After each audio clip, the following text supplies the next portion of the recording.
Class 9th के लिए information technology जो सब्जेक्ट है, उस सब्जेक्ट के फर्स्ट यूनिट का first chapter communication skills. Communication, what is communication?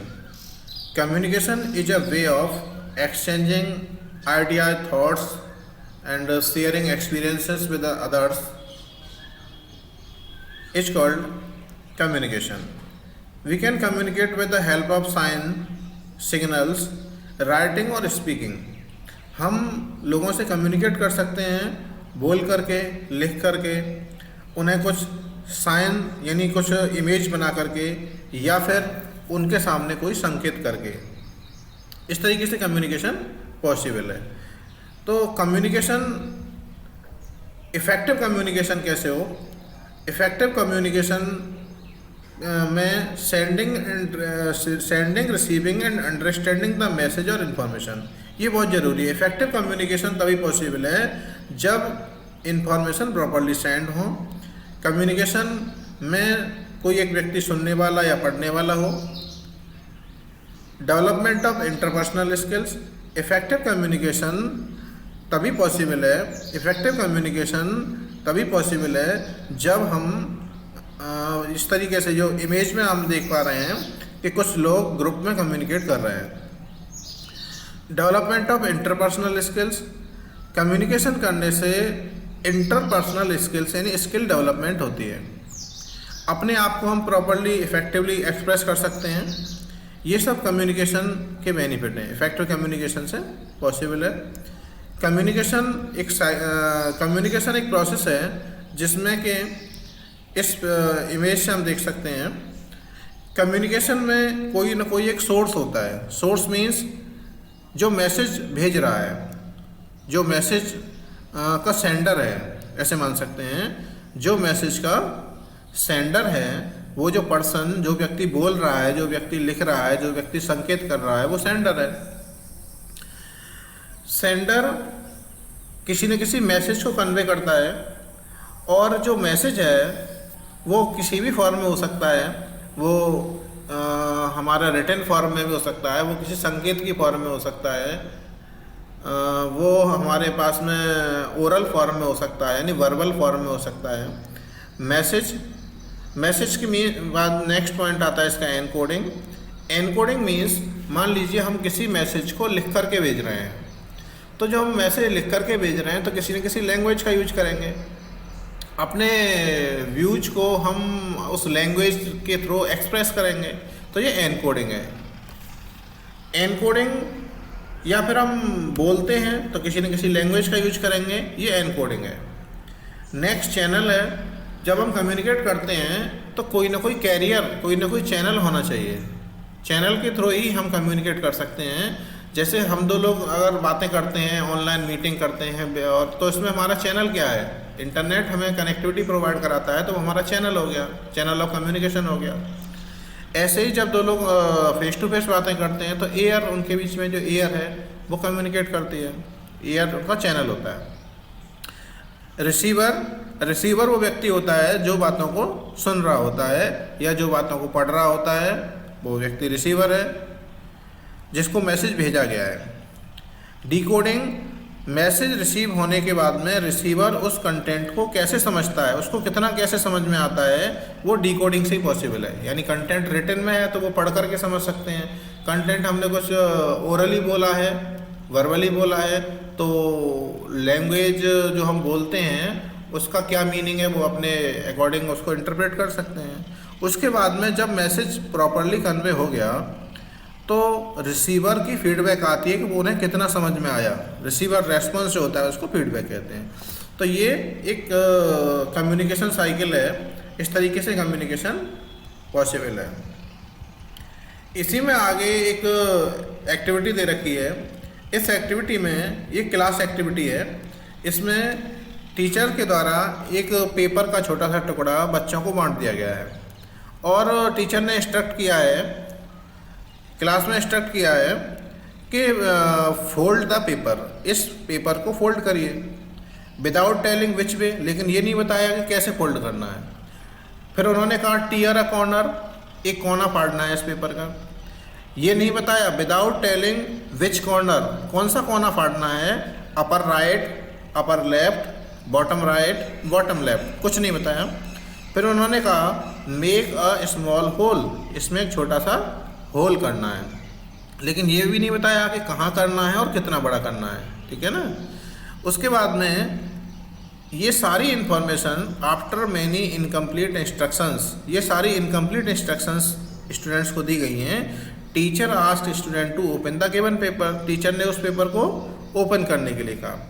तो student shall be surprise to see that all paper look different, सारे के सारे जो पेपर थे उन सब का लुक डिफरेंट हो गया। कैसे, किसी ने कैसे फोल्ड किया, किसी ने किसी दूसरे तरीके से फोल्ड किया, किसी ने अपर लेफ्ट कॉर्नर फाड़ा, किसी ने बॉटम लेफ्ट कॉर्नर फाड़ा, किसी ने उसमें स्मॉल होल किया तो किसी ने उसमें बिग होल कर दिया। ऐसे करके जितने भी पेपर थे क्लास में सभी कागज़ के टुकड़े अलग अलग लुक में दिखने लगे। तो इससे कंक्लूजन क्या निकला, students understand the importance of clear, precise and complete instruction for effective communication, यानी इफेक्टिव कम्युनिकेशन के लिए प्रॉपर इन्फॉर्मेशन का होना जरूरी है, प्रॉपर इंस्ट्रक्शन का होना जरूरी है। They understand the importance of two way communication which allow the receiver to ask question from sender to better clarity, clarity नहीं थी, जो इंस्ट्रक्शन दी गई उन इंस्ट्रक्शंस में क्लियरिटी न होने की वजह से सारे पेपर्स अलग अलग दिखने लगे। कम्युनिकेशन की अगर स्टाइल्स की बात करें तो there are 4 types of communication.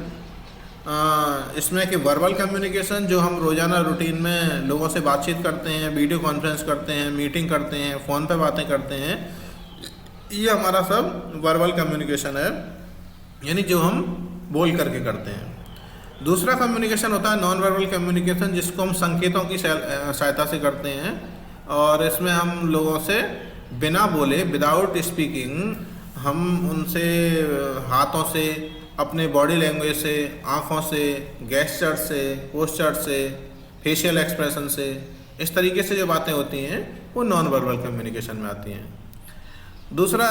तीसरा है रिटन कम्युनिकेशन।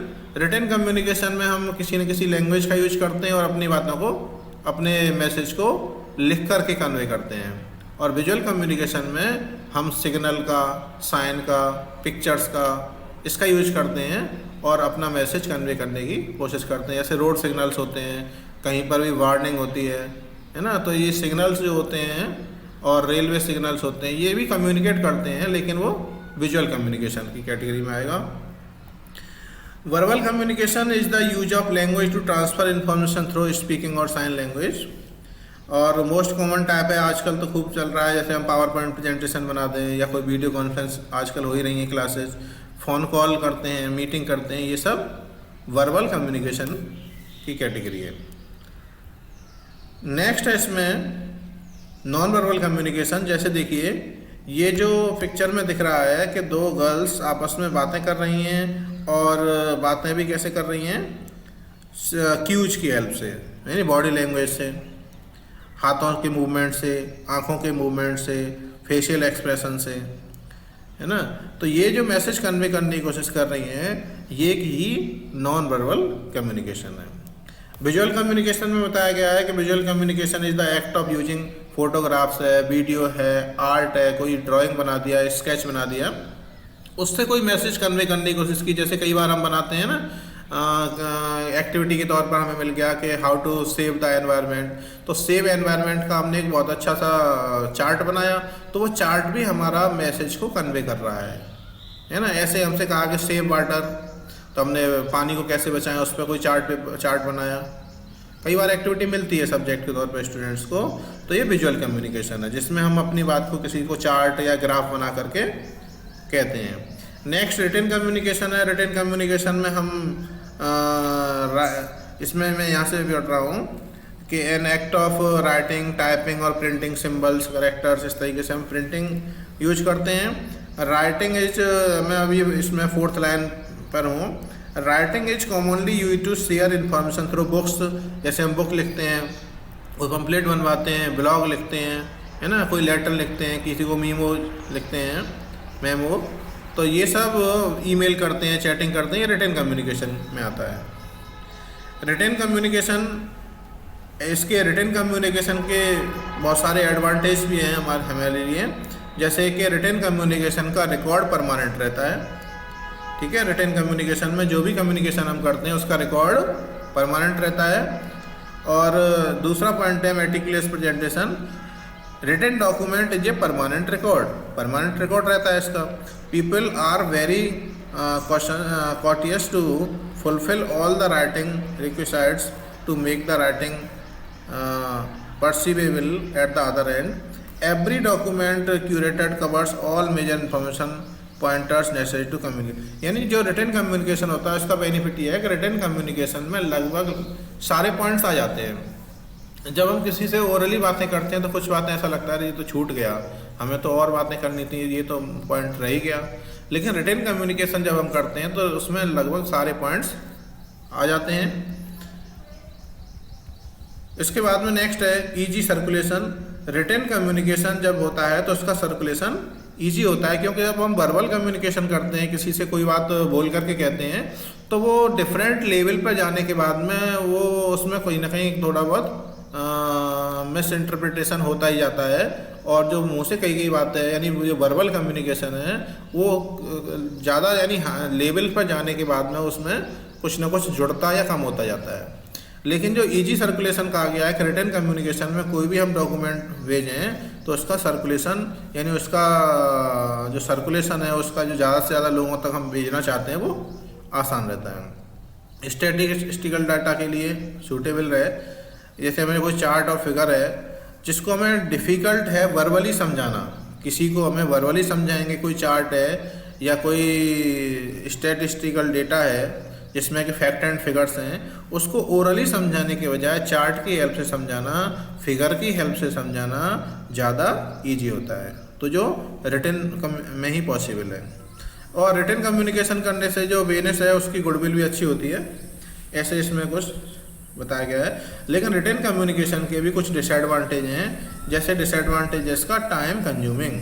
रिटन कम्युनिकेशन में टाइम लगता है क्योंकि हमें उसके लिए सही वर्ड्स का सिलेक्शन करना, ग्रामेटिकल एरर चेक करना, इसके अलावा अपनी बात को सारे पॉइंट्स को डिक्लेयर करना, तो उसको लिखने में समय लगता है। और लिखने के अलावा लोगों तक सर्कुलेट होने में भी समय लगता है, तो ये टाइम कंज्यूमिंग है। फ्लेक्सिबल नहीं है, इसका मतलब कहीं भी कोई चेंज करना हो अगर हमें तो चेंज करना पॉसिबल नहीं होता रिटन कम्युनिकेशन में, तो इसलिए इसको कहा गया है कि फ्लेक्सिबल नहीं है। No scope for clarification. अगर जैसे मान लीजिए किसी को कुछ समझ में नहीं आ रहा, कोई कंटेंट उसमें डाउटफुल है, तो रिटन कम्युनिकेशन में डाउट क्लियर नहीं हो पाते हैं। उसके लिए फिर क्या है कि वर्बल कम्युनिकेशन ज़्यादा अच्छा माना जाता है। वर्बल कम्युनिकेशन में ये है कि हमने किसी से कुछ कहा, उन्हें समझ में नहीं आया तो वो हमसे तुरंत पूछ सकते हैं। लेकिन रिटन कम्युनिकेशन में कोई भी क्लैरिफिकेशन तुरंत नहीं होता, बाद में वह हो सकता है। डिमांड्स राइटिंग प्रोफिशिएंसी, और इसमें फिर जिन लोगों को हर कोई बहुत अच्छा नहीं लिख पाता है, तो राइटिंग प्रोफिशिएंसी व्यक्ति को लेखन कला आनी चाहिए, उसको अच्छे से मैसेज को कन्वे करना जिससे कि पूरी बात दूसरे लोगों तक पहुंच सके। तो राइटिंग प्रोफिशिएंसी ऐसे लोगों की भी खूब डिमांड रहती है जो लेटर्स जनरेट करते हैं, जो सर्कुलर जनरेट करते हैं, तो डिमांड्स राइटिंग प्रोफिशिएंसी। प्रोबेबिलिटी और रॉन्ग इंटरप्रिटेशन। अगर मान लीजिए हमने अपने किसी भी डॉक्यूमेंट में रिटन में कॉम्प्लेक्स वर्ड, डिफ़िकल्ट वर्ड का यूज किया है, तो फिर लोगों को वो समझ में प्रॉपर्ली नहीं आ पाते हैं, तो इससे भी प्रॉब्लम आती है। तो ये हमेशा सजेस्ट किया जाता है कि रिटन कम्युनिकेशन में हमेशा ईजी लैंग्वेज का यूज करना चाहिए। Verbal and non verbal communication का इंट्रोडक्शन में इसमें और देखते हैं क्या है। जैसे यहाँ पे देखिए, ये एक एक्टिविटी है क्लास के अंदर, टीचर्स ने कहा बच्चों से कि एक बच्चे को खड़ा किया और उससे कहा कि आप एक जोक सुनाइए। तो बच्चे से कहा कि आपको जोक सुनाना है बोर्ड की तरफ मुंह करके, यानी जो क्लास में लिखने का बोर्ड होता है ना, ग्रीन बोर्ड, वाइट बोर्ड, उसकी तरफ मुंह करके खड़ा होना है और बोल करके एक जोक सुनाना है। तो बच्चे ने बोल के सुनाया। फिर उससे कहा कि आपको अब क्लास में बच्चों की तरफ मुंह करना है और अब इसी जोक को बिना बोले एक्ट करके, यानी अपने हाथों से, अपनी आँखों से, अपने फेस से, फेशियल एक्सप्रेशन से, गेस्चर से, ये आपको रिएक्ट करना है। तो जो बोल करके बच्चे ने किया वो वर्बल कम्युनिकेशन था, जो एक्ट किया बच्चे ने बिना बोले वो नॉन वर्बल कम्युनिकेशन था। इसमें बच्चे ने क्या यूज किया नॉन वर्बल कम्युनिकेशन में बच्चे ने बॉडी लैंग्वेज का यूज किया। बॉडी लैंग्वेज में एक्ट यानी an aspect of non verbal communication, यहाँ पे फिजिकल बिहेवियर का यूज किया जाता है इन्फॉर्मेशन को कन्वे करने के लिए। और इसमें फेशियल एक्सप्रेशन यानी चेहरे के एक्सप्रेशन कैसे हैं, पोस्चर कैसे हैं, मीन्स वो बच्चा किस तरीके से खड़ा हुआ है या झुका हुआ है, गेस्चर उसके हाव भाव कैसे हैं, टच यानी वो किस चीज़ को कैसे रिप्रेजेंट कर रहा है, किसको टच करता है, कितना स्पेस वो यूज कर रहा है, उसका आंखों का मूवमेंट कैसा है, उसके हाथों का मूवमेंट कैसा है, उसकी फेस के एक्सप्रेशन कैसे हैं, इससे भी हम काफ़ी कुछ समझ सकते हैं।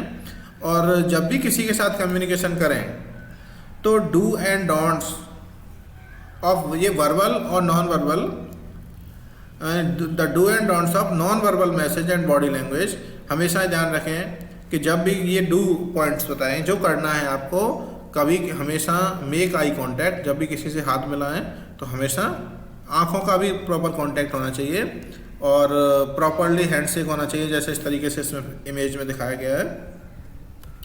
ये करने के हैं। चेक योर फेशियल एक्सप्रेशन, अपने जो फेशियल एक्सप्रेशन है वो भी हमें देखने चाहिए, मतलब चेक कर लेना चाहिए कि प्रॉपर आ रहा है कि नहीं, जैसे जिस तरीके की बातें कही गई है। नेचुरल रहना चाहिए अपने गेस्चर के साथ में, कभी भी बनावटीपन नहीं दिखाना चाहिए। मेंटेन ए रिसेप्टिव पोस्चर, प्रॉपर पोस्चर में। रिफरेन फ्रॉम सेंडिंग मिसमैच्ड मैसेज, कोई भी मिसमैच्ड मैसेज कन्वे ना हो। Watch for action that can be taken for defensiveness, जिस तरीके के एक्शंस हम ले रहे हैं लगभग एक्ट भी वैसा ही, मतलब जिस तरीके का हम एक्ट कर रहे हैं मैसेज भी लगभग उसके जैसा ही कन्वे होना चाहिए। डोंट अपीयर डिसएंगेज, ऐसा ना लगे कि हम किसी दूसरी जगह पर किसी और एक्टिविटी में एंगेज हैं। तो ये नॉन वर्बल कम्युनिकेशन में देखिए इस तरीके के सिंबल्स का हम डेली रूटीन में भी यूज करते हैं। जैसे सबसे पहला थम्स अप, तो थम्स अप कब करते हैं, ये कि अच्छा मीनिंग के लिए यूज करते हैं, यानी कोई ये चीज़ अच्छी हमें लगी ओके करते हैं। पॉपुलर सोशल मीडिया साइट्स पर जब हम किसी चीज़ को लाइक करते हैं तो ये थम्स अप वाला साइन यूज करते हैं। दूसरा जो साइन बना गया है इसमें हम क्या कर रहे हैं कि किसी भी चीज़ को बहुत अच्छा, वेरी गुड, है ना, गजब ऐसे बोलते हैं ना। You can show your approval bye joining the thumb and index finger को ज्वाइन कर लेते हैं और एक स्मॉल सर्कल जैसा बन जाता है। तो इसमें ओके या किसी चीज़ को परफेक्ट हमें कहना एकदम बढ़िया है तो हम इसका यूज करते हैं ना।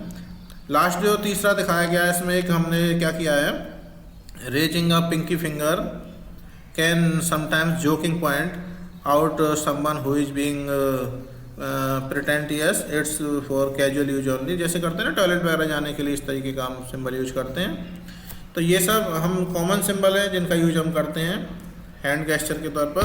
क्या नहीं करना चाहिए, नॉन वर्बल कम्युनिकेशन जब हम कर रहे हैं तो rubbing your hands together during an important meetup, कभी भी ये कम्युनिकेशन में भी पॉइंट्स को यूज कर सकते हैं। बार बार अपने हाथों को नहीं रगड़ना चाहिए एक दूसरे से, जैसे ऐसे नहीं दिखाना चाहिए जैसे हमें बहुत ज़्यादा ठंड लग रही है।